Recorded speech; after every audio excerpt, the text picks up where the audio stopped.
И една любопитна новина от сърцето на Балкана. Вече цяла зима възрастен щъркел се бори с ниските температури в градчето Априлци, сигнализираха зрители на Календар.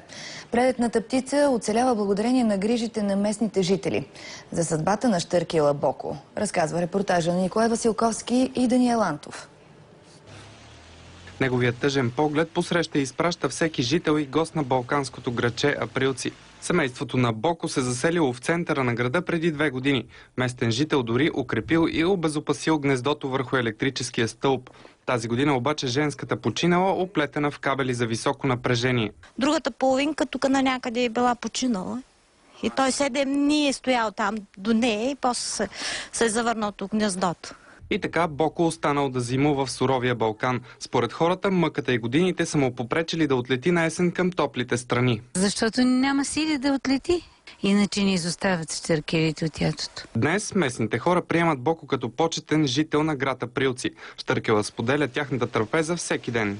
Месо, риба, не яде зърно, не яде хляб. Като заклаваме прасетата, даваме дроба. В Априлци всички се надяват екозащитници да се погрижат за самотната птица, защото когато се върнат другите щъркели, ще го убият. Заради гнездото, вероятно. Той си няма другар.